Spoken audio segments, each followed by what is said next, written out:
Ashley. Hi. Well, it's nice to see you again. So tell me a little bit about what's going on now.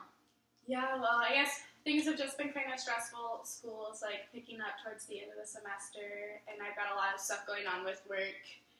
But we also, we're still kind of having some tension with our roommates. It's just kind of at a weird place right now where we don't really talk to our one roommate very often. Okay, so school's picking up a lot. You've got a lot of stress at work. You're still having those roommate problems. Okay, so let's focus on those roommate problems, and we'll get back to where we were the last time we met. So tell me a little bit about what's going on now. Well, a couple weeks ago, things really picked up, and there was just a situation where she put my laundry on the floor when it was still wet, and one of my other roommates actually got really mad at her for that. But I wasn't at home, so I didn't feel like it was my place to address her with that situation.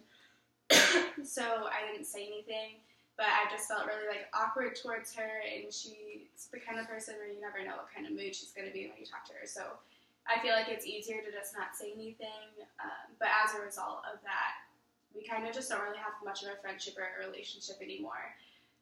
But like I think I mentioned last time, there are moments when we'll have a conversation and everything is completely normal. So that's when it's really hard to address her, is when everything seems fine or everything seems like utter chaos.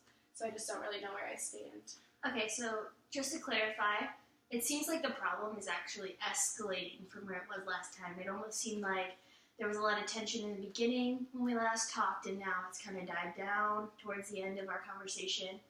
But right now it kind of seems like the tension has picked up a lot, and that you're just having a lot more issues with her than you did before when you guys weren't talking.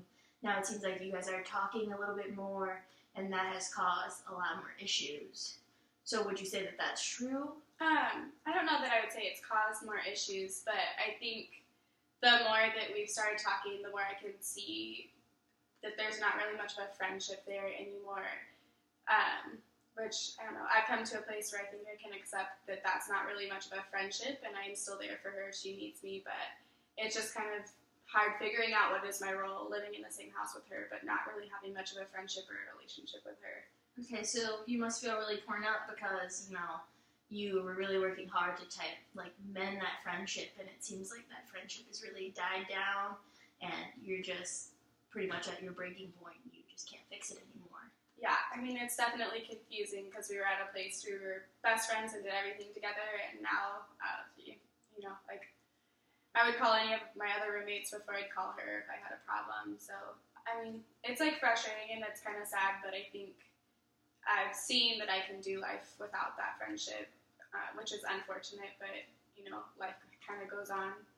Okay, so working on that problem of you guys living together, so what's something that you think you could work on to address that problem of just living together civilly instead of, trying to maintain that friendship like you were working on before? I think for me, just making sure that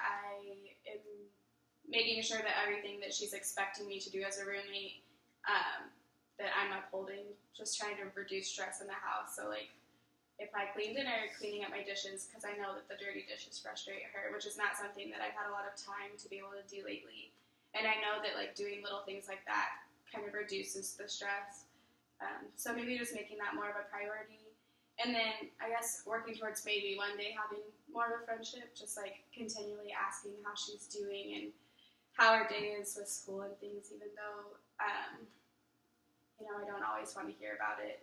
Okay, so would you say that a goal that you would want to work on would be, just primarily focus on being a roommate first? Yeah. Cleaning the dishes and doing some chores around the house and just continuously maintaining a safe environment for you guys. And then maybe a second goal is to work on building up that friendship, socializing a little bit more, getting a deeper understanding of where she's coming from. Yeah, I think those are two really good goals and things that I can work on. Probably little things every day will help. Okay, so we have a few more minutes, but just to gain perspective, so you're still having those roommate problems.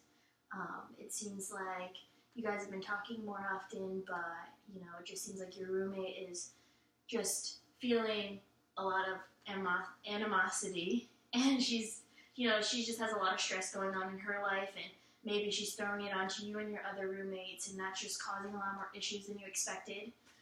But it seems like we kind of have a path of where this is going, and that you're going to work on being a roommate first before you work on mending that friendship. Is there anything else that you would like to talk about today? I don't think so. I think that pretty much covers it. Okay, well, it was nice seeing you, and I hope you can work on those for the next time we meet.